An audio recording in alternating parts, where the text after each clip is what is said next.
Welcome to Locked On Golden Knights. How much does the VGK front office meddle in daily lineup decisions? Coming up next. Your Locked On Golden Knights, your daily podcast on the Vegas Golden Knights, part of the Locked On Podcast Network. Your team every day.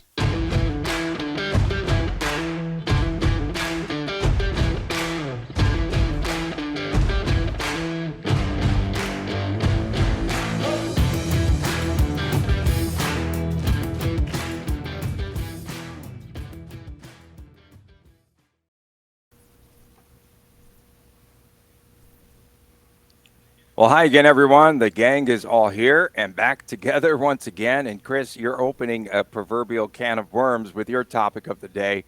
I saw that your Twitter question went out yesterday about whether the fans believe that the front office for VGK makes a lot of the decisions on starting lineups. So let me ask you this to start things off, okay? I'm going right into the one. When Pete DeBoer said last season that, he was platooning the goaltenders, Marc Andre Fleury and Lehner. Do you feel that that was a decision made by the front office? Was it something that was made by Pete DeBoer? Or was it a combination of both? Was it a way to keep Alan Walsh, the agent for Marc Andre Fleury? Was it a way to keep him away from the organization? I just want to know, what your thoughts are, because I seem to believe that the front office, a lot of the times, is micromanaging whoever the head coach might be for the Golden Knights. I haven't thought about Walsh in a while. I think he blocked me on Twitter for something I said to him. Go figure. Tony, I do think there is something happening as far as the front office goes and being influential in decisions for the day-to-day rosters. You just said, did they platoon the goalies last year on purpose? You don't sign a goalie for $5 million just so that goalie can play 15 or 18 games of the regular season. So I would have to believe that there was some level of, hey, we're paying this guy a lot of money. Maybe Fleury's breaking down a little bit. Let's have this $12.5 million in goalies at your disposal, and let's go ahead and equally disperse their games, plus or minus, of course. The poll you're alluding to, I basically said, do I feel there is a lot of interference, a little interference, or no interference at all from the front office as far as day-to-day operations goes, or day-to-day lineup decisions? 39% for lots, 33% for a little, and then we're in the low 30s for no interference at all. So, or lower 20s, I should say. So we're all kind of split on that. And an example I want to give here that I looked up, we were talking about this all weekend actually. Season number 3, when VGK was a fringe playoff team. They lose 4 straight games. Actually, they go to Buffalo and lose, of all things, just to kind of pour a little more gasoline on the fire. But they go to Buffalo, they lose. I think they got shut out 4-0 that game. And Gallant is out. Pete DeBoer is in. Deryk Engelland played games 1 through 44. Didn't miss a single game, if I'm looking at this correct. Plays games 1 through 44 with Gerard Gallant. DeBoer comes in. Engelland plays the next 5 games. After that, Deryk Engelland is never heard from again as far as being on the VGK roster outside of being a healthy scratch. So I'm looking at that as a possibility for the VGK front office trying to intervene. I could very well paint a picture where McCrimmon and or McPhee are knocking on Gallant's door. Hey, let's talk about these, your daily lineup and stuff like that. And Engelland's always out there. At that point, our captain, even though he didn't have the C on his jersey, but definitely our captain, our emotional leader, as far as in the eyes of the fans, everyone's leader, just based on his speech from the inaugural game in season number 1. I'm not advocating that Engelland should be an everyday player by any means, but this is also a roster that had Nick Holden, John Merrill at the time, and other players kind of in and out with injuries. And all of a sudden, DeBoer comes in. Engelland's never heard from again. So I have to just somewhat think that that may have had something to do with Gallant's firing. McPhee and McCrimmon want the lineup a certain way. Gallant says, no, England's my guy. England's going to be out there every game as long as he's healthy. Well, a 4-game losing streak happens, and all of a sudden there's a change of the leadership wins in Las Vegas. So I've got to ask this question. I have to pose the question. We went back and forth with our banner this past weekend. Do you think that there was a player in the lineup consistently this past season? Well, there was no player in the lineup consistently. But do you feel as though Pete DeBoer might have been forced at times to play some players he didn't want to? I mean, I think we can start with the goalies, I guess, and near the end of the season. You and I talked a lot about that Capitals game, obviously, where Lehner was pulled, and then was that McCrimmon, knocking on the door, get him out. And there was a game just before that, I believe, where we felt Lehner would not be starting as well. I can't recall that exact game. So yeah, I mean, I do think, is he being completely forced? I don't think he needs to be forced because DeBoer doesn't come across as strong. And I say that I want to say that the right way. I'm just the easiest word that comes to mind at 7:09 in the morning.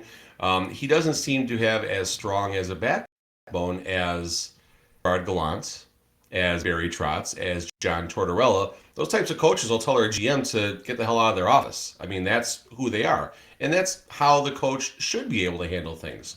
Sure, you should be able to have a healthy conversation with everyone around you, especially the people above you, when it comes to your day-to-day decisions. But if they're knocking on the door and saying, hey, we really want to see goalie XYZ tonight, or how about taking this right wing, taking him from line 1, put him on line 3.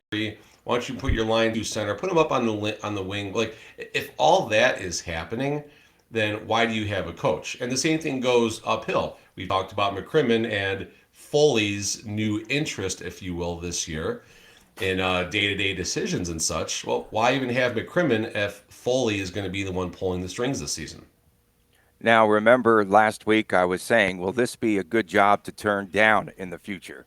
And so I just jumped onto the Locked On Avalanche spaces the other night, not knowing what was ahead of me and the firestorm. And suddenly I'm on there and people are talking. It was so much fun, though. But one of the questions that they asked to me was, will this be a job that people will turn down? Will this be a job that coaches are going to lose interest in? Because who wants to report to Kelly McCrimmon? I couldn't imagine having to deal with Mr. Eyebrows each and every day. Get those suckers plucked or whatever you need to do. He needs his own Twitter handle. Oh, God. McCrimmon's eyebrows. I actually thought about that. It's funny you said that. But I don't think anyone is turning this job down. Now, someone may not submit, a level of interest in it based on some things that have happened, but you have tax benefits of working in Las Vegas, number one. You have one of the newest arenas in Las Vegas. You have top-notch practice facilities. Your team's going to be right up against the salary cap. You're going to have talent around. We're not going to go as far as say that people are going to start turning this job down. I mean, everyone's got a price, and Vegas is willing to find what that price is, as we have all these shiny new toys that we don't like to go after all the time. So no one turning the VGK coaching job down. Now, all being equal, sure, maybe they'll go somewhere else, but Barry Trotz comes in and says, hey, here's my numbers, here's what I want. VGK will either match or exceed that number, the way they do their financial business. He's not going to say, no, I'm out. Like that's, I think people are getting a little ahead of themselves in saying people are going to start turning this job down. So didn't McCrimmon say in one of his press conferences, maybe the end of the season presser, didn't he say, just something that sticks out in my mind about Robin Lehner having to come back? Remember, he comes back for the Sunday game. Didn't McCrimmon say something to the effect that he had to play in that game because of McNabb coming back? And something is just not right with the way that he posed that. And it didn't make sense to me then. It makes less sense to me today. But Kelly McCrimmon, they definitely meddle in the day-to-day lineups. Now, playing when you have Pete DeBoer saying, I want to roll 4 lines, and he comes out with an 11-7 configuration, who is that on? I can't remember if there was much of a choice at some of those games. I'm trying to think back at some of the scratches. So going back, I think it was Carrier that had to come back in the lineup, and Okay, somehow, Carrier. yeah, and somehow Lehner being in the lineup made that happen. And I said this in a show probably a month or so ago. I'm sure there are many, many different rules and clauses and sub clauses to the way the salary cap goes. So when McCrimmon makes a statement like that, I'm buying that it needs to happen. But what I'm not buying is the way he presented it. So basically, the media was pretty frisky that day. The first time you actually really saw the media asking some borderline questions, and they were trying to, just get an answer out of him. And McCrimmon got to the point where, listen, I'm not gonna. I forgot if it was I'm not going to answer that or I just don't have to answer that, but you just got to trust me. He's up there saying, just trust me with his hands out there. Just trust me. I'm a politician. I mean, that's the part that I didn't like. Like, I want to trust you. I want to trust everybody. I'm a fan of this team. I am a season reservation investor, using an old Bill Wirtz quote from the Chicago Blackhawks. So I want to trust everything that's said. I don't need to know all the information about what's happening or why, but I don't feel that level of trust is there. Going back to that, yeah, I don't understand why that happened.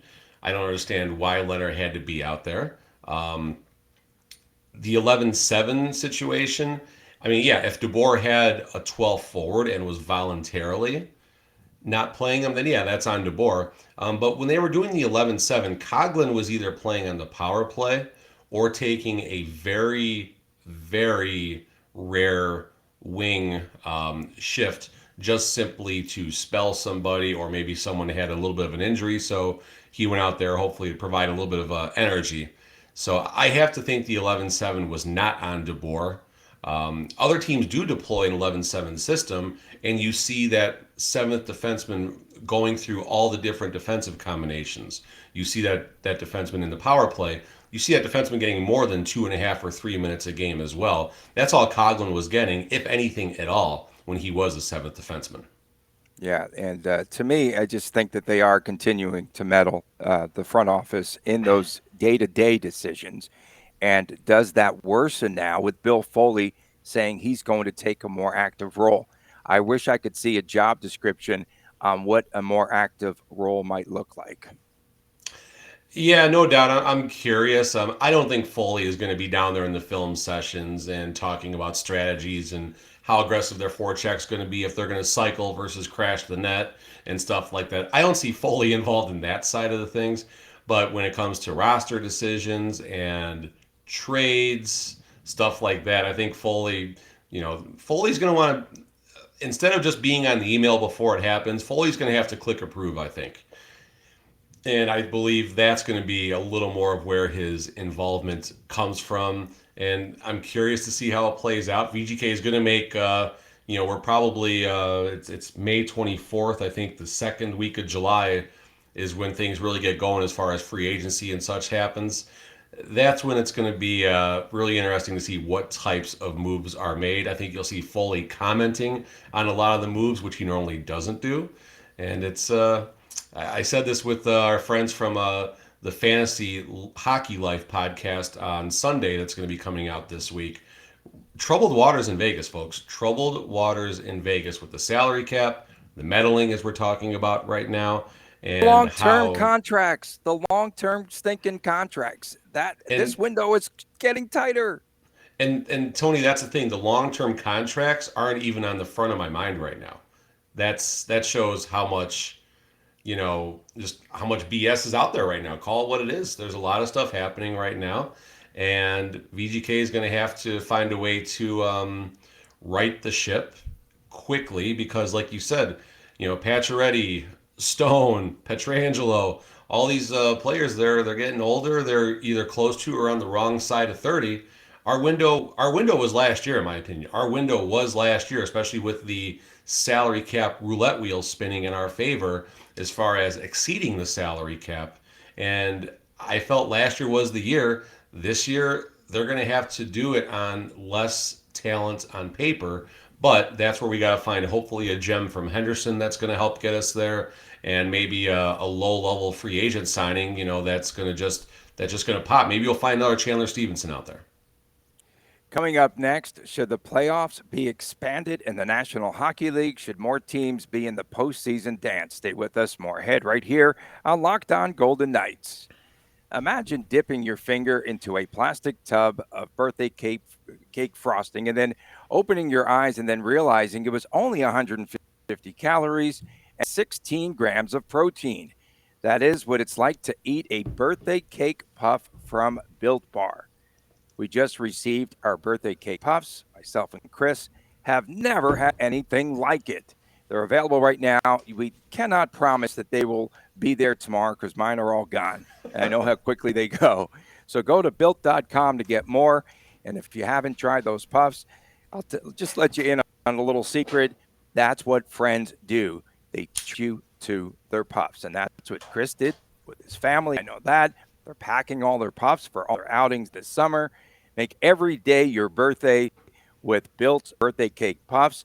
Built has taken the delicious experience of biting into a fresh slice of birthday cake, and it's enrobed in 100% white chocolate, and they also added sprinkles. If you're watching on video, I just did the sprinkle motion right there.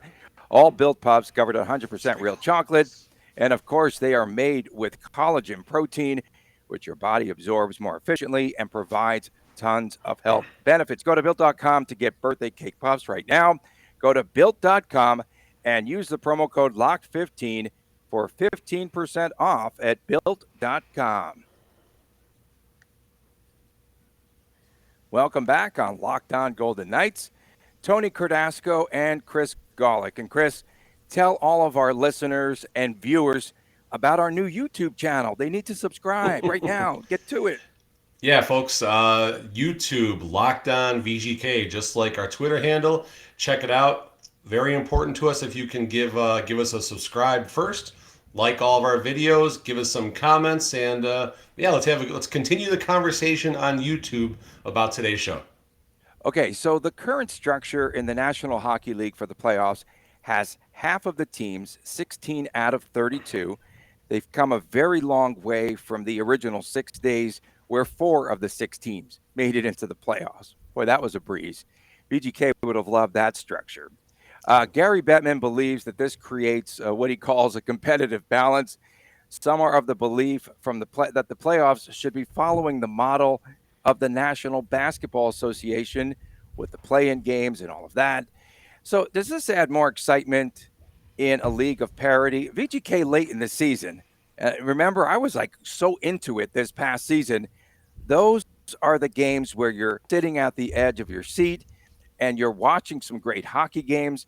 I thought it was so exciting. Fans might beg to differ there, but I agree with Bettman that this could be the Stanley Cup playoffs, and the Stanley Cup could be the hardest championship to win.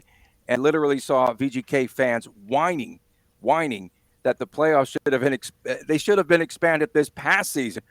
They should have had like a little addendum, of course, because VGK fans are so spoiled. So the Golden Knights could have been in the playoffs. But how do you feel about the structure currently? I like 16 teams. I really believe that 16 is enough. And I do really believe that those games that were meaningful towards the end of the season made the season more exciting. They were just games, with a lot of the players going through the motions late in the season. And again, it's a league of parity now. It's good to have you back, Tony. You're spicy again on a Tuesday morning. It's good to have you back. So let's talk about a few things here, folks. Number one, yes, the NHL Stanley Cup, the NHL playoffs, hardest tournament in sports to win, hardest trophy in sports to earn. Now, the playoff system has not changed in such a very long time. The only small change that was made, well, 2 changes. Let's go back, I think in the early 2000s, late 90s, the opening round used to be 5 games. Now that was extended to 7 games. And then I believe it was around the lockout period in the mid 2000s when they switched to the format instead of 1 versus 8, 2 versus 7, etc. It is now the top teams in each of the divisions play the wild card teams. You have the 2 versus 3 in each division playing each other to create some more rivalries and such, and our love hate relationship with teams like the Sharks and such like that, or everything else happening in the other divisions here. We had a poll on our Twitter handle. 95% of you like everything the way it is. There was probably 2 or 3 of you that wanted to expand the playoffs. Every other league, every other of the major 3 professional leagues in North America have expanded their playoffs to a large degree. I like it the way it is. Number one, I want to start by saying I, as a fan, like it the way it is. VGK didn't get in. Who cares? That's on VGK. Whatever. Moving forward from that. But let's put something out there right now for a second. What makes all this go for, folks, is the amount of money the league is making, the amount of money the teams are making. Without them making money, me and Tony can't be here arguing about the Vegas Golden Knights and everything else happening in the sports landscape. So a reason that it should at least be thought about with an open mind to potentially expand an already perfect system, in my opinion, but to potentially expand is now instead of just 1 or 2 teams kind of on that bubble, now you could have 4 or 5 teams if you simply have a 9th seed. So you do an 8th versus sound like Mike Tyson there, an 8th versus 9th play-in type game. Now you have 4, 5, even 6 teams vying down the stretch to get into that play-in game. And other franchises, VGK sells out every game. That's probably not going to change for a long time. A long, long time. VGK is going to sell out every game for a long, long time, as are many of the other storied franchises. But look at a team like Florida. Look at a team like Buffalo. Arizona is a different situation now. But some of these mid to small market teams who are having a hard time drawing people down the stretch simply because their team is all but out of it. Now, all of a sudden, you're going to have 4 or 5 or 6 more teams showing a large increase in attendance, better sponsorship sales, and just more revenue coming in. So it should be viewed by an open mind, at least for the NHL to consider expanding. Now, the old school person in me, I love it the way it is. I don't want to see a change. I think it would absolutely suck. Best word I could think of. It would absolutely suck to be the 8th seed, and now you have to play a game to earn your playoff spot. That would be a very unfortunate situation, but have an open mind, folks. If they do something like that, it's in the league's best interest, and the more money the league makes, the more entertaining the games should be for us as fans. I would like them to bring back the Clarence Campbell Conference for starters. And then what's the Honda division? Wasn't this in the bubble? Was that in the bubble years? The Each Honda of the division? Whatever happened to that? Each of the divisions They had had a a corporate title sponsor. which more money, Right. more money. Well, what happened to that alignment? I have to ask that. But what might have prompted a lot of this expansion topic, though, when you go back to the root of it, the playing games, as you just mentioned, playing games within the 2 bubbles in the 2019 and the 2020 seasons. And so I think that kind of gave fans a taste. And I think for the National Hockey League, it was a little bit of a litmus test. I think they did an absolutely wonderful job with the bubble playoffs. You had the round robin games, you had the play-in games, you had the play-in series, if you will, so to speak. The 12th seeded Chicago Blackhawks eliminated the 5th seeded Edmonton Oilers. How far they've come. I'm sure we'll talk about that in our last segment, of course. I think they did a wonderful job with that, and I think it piqued interest in a different way. So sure, I'm sure Bettman and Co. was watching closely. I'm sure in however their strategy sessions go, I'm sure they took a lot of notes and filed that for future use. And if they do consider expanding, they'll look back on the bubble scenario and see how they got to their, they're not going to bring in 12 teams for each conference and say, go get them. Have a tournament to get in the tournament, so to speak. It's not going to be anything crazy like that, but maybe they even find a way to do a 4-team plan. I don't know. I'm not advocating for that by any means, but the bubble worked as well as it could. Although I think Jack Eichel was actually pretty vocal about it, because I think the Canadians got in. They were 1 point ahead of the Sabres, and Jack Eichel, at that point was 3 or 4 seasons removed from never being in the playoffs. So he was so close with us, and hopefully we can fix that next year with only the top 8 teams in each conference. Well, Pete DeBoer was right about one thing. The President's Trophy means nothing. We'll have more about the playoffs coming up next. You are listening to Locked On Golden Knights. Welcome back to Locked On Golden Knights. Tony Cordasco and Chris Gawlik in Las Vegas. And again, you can watch us every day via YouTube at Locked On VGK, or listen to us wherever you get your podcast on Locked On VGK as well. So very disturbing what is happening with Nazem Kadri.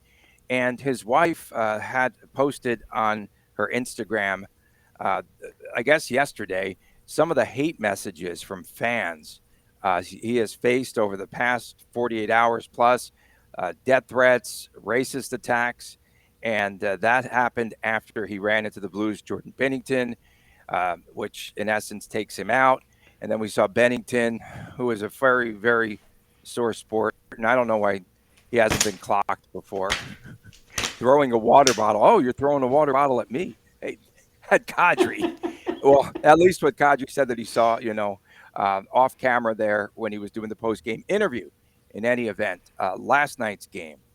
Wow. I thought that they were headhunting Nazem Kadri. And we saw David Perron involved in a lot of the shenanigans. Perron he actually cross-checked him twice and pushed down Kadri to the ice.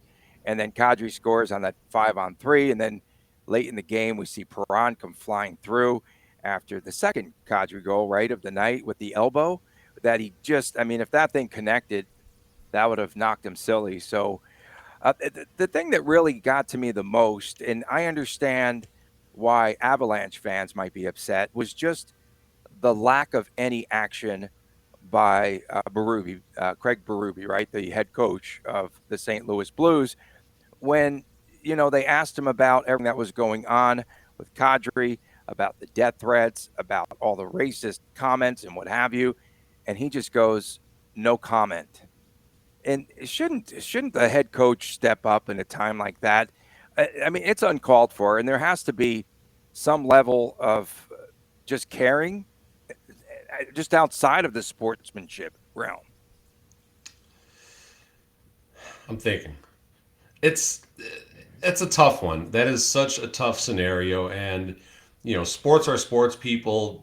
For it to get to the level of what it's gotten to, there's just no words that you can say.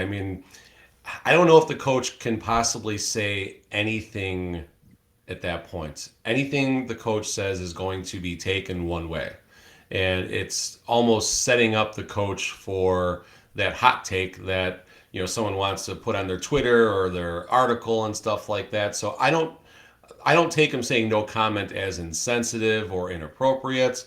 I honestly think he was probably told, whether it's the league, whether it's his ownership or leadership, to say that. So I'm okay with them saying no comment there. No comments. Meanwhile, we could see a lot of emotions, right, Chris, spilling over tonight at Madison Square Garden. Gerard Gallant, will he send Ryan Reeves to do the headhunting in this game? Will he be a goon? Will he have a display of goonery, rile it up against the Hurricanes? Could see that. We saw the chirping between Gallant and Tony DeAngelo at the end of the game. I just love the fire of Gerard Gallant, and I think that that's something that VGK missed this past season, or while since he's been gone. But Max Domi goes out, and of course he hits Ryan Lindgren in the back. Gallant afterwards saying that he was not happy with all the BS. We'll keep it PG. And he said, we've got a guy that could handle all of their guys if we want to. And we didn't do it like that in games 1 and 2. And tonight, the Rangers cannot up this series, and the Canes just are having a difficult time winning on the road. And I think Ranger fans are very savvy fans, but no one understood that pretty much at the end of the game, when the Rangers got in the circle, they were mocking the storm surge, but no one seemed to notice that. Not even on SportsCenter, definitely not on ESPN. They were mocking it though. I thought it was funny. That's pretty interesting, but your team still, I say you just in general, your team's down 2-1. Let's maybe save that for, No, you for me. Yeah, game you're saying it 7. But about yeah, me. no. Yeah. Just more of a general comment. I like the Okay. Rangers. I hope the Rangers do advance. I love Gerard, Gallant, obviously. Now, kind of going back to the similar situations with all the extra behind the whistle, extracurricular activities taking place in the Rangers Hurricane series along with the Blues Avalanche. You take a number and you wait for the right time. You cannot. The Blues were headhunting last night. They were headhunting, and the second that game got, somewhat out of reach, instead of focusing on trying to erase the deficits or get some momentum for the next game, no, we're going to go out there and we're going to attack Kadri every time we get. So every team plays each other in the regular season. Go get Ogie Oglethorpe. Go get everyone else out there. Go get your AHL goons. Bring them up for game 39 of the regular season that is borderline meaningless. And you want to take it there, take it there. But doing it in the playoffs and basically throwing away a game, that's I'll put that on the coaching staff for not being able to control their athletes. And I think that might be a difference between Gallant's and the Blues coach, where Gallant's going to keep everyone in check. He's got his missiles pointed towards the Hurricanes, so to speak, and referencing Ryan Reeves and many of the other physical players that they have. But he's not going to deploy them. He's not going to say, "Okay, Reeves, go out there and get him every chance you get." No, Reeves is going to finish his checks like he does every game. Something happens after the whistle, Reeves will drop him if he needs to. But I'll be damned if Reeves is going to be out there getting 2 or 3 roughing minors and putting the team behind the 8 ball. That's not going to happen. And maybe that's the difference between Gallant and Berube. Gallant's going to control his athletes, and they're going to give the Hurricanes a great game, and hopefully, keep the Hurricanes winless on the road. And I don't think that Pete DeBoer could handle Ryan Reeves. I think that Gerard Gallant knows what buttons to push, really, when necessary. You don't agree with that statement. I know that. Well, DeBoer liked Ryan Reeves though. DeBoer liked having him. DeBoer starred him every damn game, and fine. I think DeBoer wanted a physical 4-line team.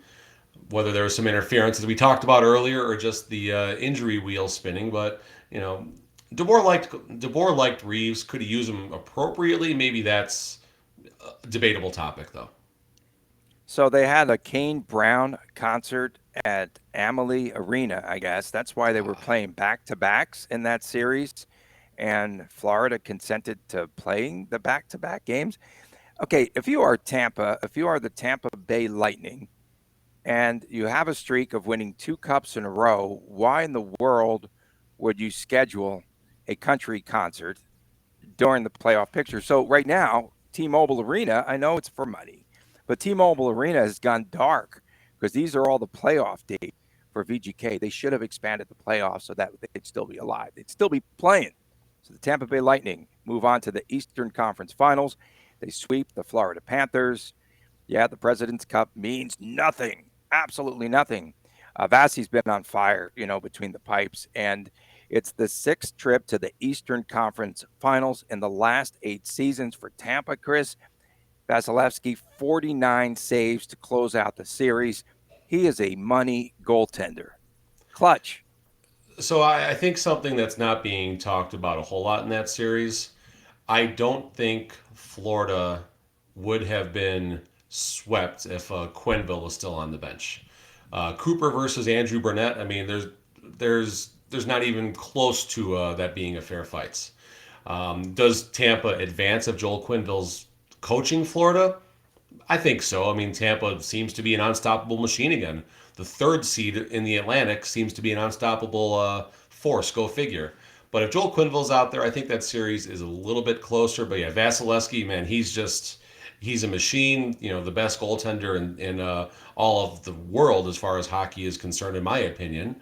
Tampa has 2 goals disallowed in that game.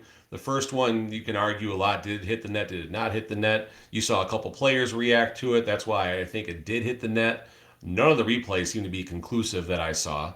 The second goal disallowed was clearly a hand pass out of the faceoff circle. Should have been ruled a penalty. That's actually a penalizable, is that a word? A penalizable offense, but you can't go back and call it a penalty, but you can review a hand pass, which was a pretty quick review in that situation. But yeah, Tampa found a way. Cooper led them, and I loved Cooper's reaction to the first goal being disallowed. Didn't put up a fight, didn't flip out, just kind of smiled, had a quick conversation with the refs, and kept the team in check, whereas a lot of other coaches might have just lost their poop, so to speak, and the team comes unwound all of a sudden. So we've got Edmonton, and that was my team to make it to the Stanley Cup final. Edmonton, I had Edmonton, Toronto, but I said that they were the best team in the West, and they might be. Who knows? I mean, Colorado is going to be tough to beat, but I'd like to see an Edmonton-Colorado series because I think they'd be racing up and down the ice. I think it would be a wide-open series. Connor McDavid and Evander Kane have been the story for the Edmonton Oilers. Kane's got 2 hat tricks in the playoffs. VGK fans. Much to the dismay of VGK fans. VGK fans, I'm going to give you about 4 or 5 seconds to go get like some lettuce or a tomato maybe out of your fridge because you're going to start throwing it at me. 5, 4, 3. Folks, Evander Kane right now is the ultimate misfits.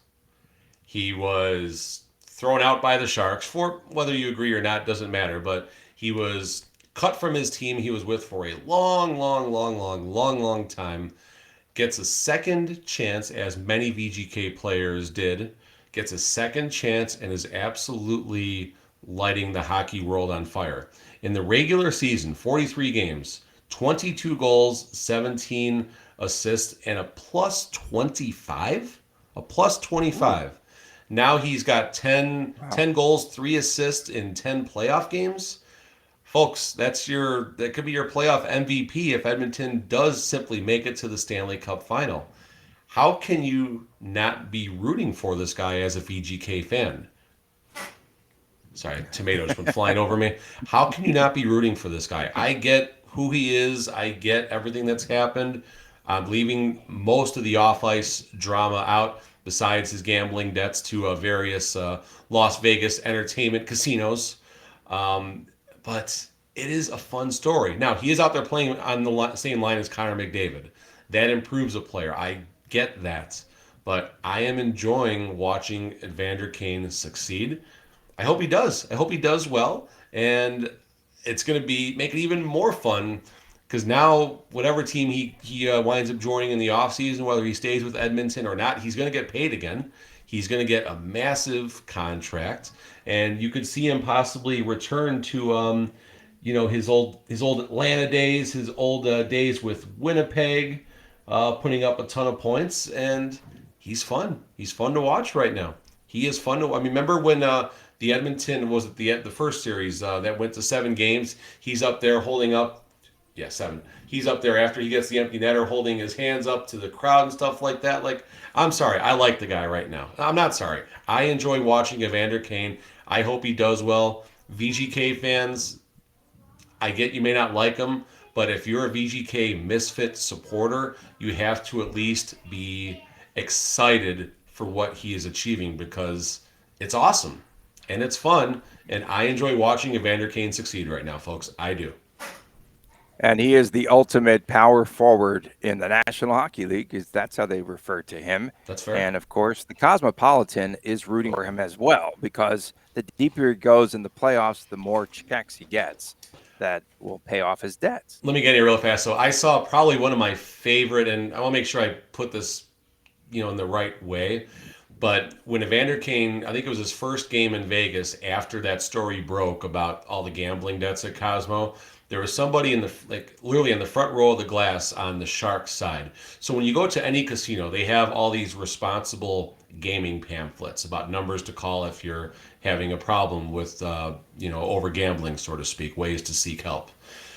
Dude somewhere in the front row just I think he was just wearing a suit, almost dressed like a casino executive, and he simply taped all those pamphlets all over him and just stood there in the front row during That's awesome. warm-ups. And oh my goodness. So I love hockey. I love hockey fans. They're so much fun. What trips. That was good. Yeah. And so there's nothing happening before we depart for today's episode. It's all quiet on the Western frontier. Too quiet. It is way too quiet with who is going to succeed, Pete DeBoer. So are they waiting for something to happen for the season? Do they have their sights on someone who's still in the playoffs? What's going on there? When, you know what? Let's try to guess when they will decide on a new coach. Maybe we do that tomorrow. We'll make our predictions, okay? We'll do that tomorrow, and we'll come up with a date. You have your date. I have mine, and we've already predicted, it's going to be Barry Trotz. We know that. No. Maybe so with the Florida series in Quenneville. Maybe that could be something to discuss. I don't know how that whole thing played out with his situation there, but yeah, I don't know. Too quiet. They're gonna too quiet. Yeah, they're going to have to do something soon, I think. I really do believe that too. So again, Tony Cordasco and Chris Gawlik, we come to you from Las Vegas each and every day, except for yesterday when my flight was delayed. Stinking flights. Thanks for making Locked On Golden Knights your first listen. It's free and available on every platform. And of course, now you want to check out Locked On NHL. Catch all the action for second round matchups to each Stanley Cup kiss. Locked On NHL covers the playoffs like no other. And you can hear all the latest news and opinions from local experts every Monday through Friday. It's free and available wherever you get your podcast as well. And don't forget to check us out and to subscribe on our new YouTube channel, Locked On VGK. You see it right there. And tune in, of course, if you can't go to YouTube, and, of course, become a fan. That's what we're looking for, fans. For my man, Chris Gawlik right there at TD Chris G. I'm Tony Cordasco saying so long for now from Las Vegas. Thanks for tuning in to Locked On Golden Knights. Take care.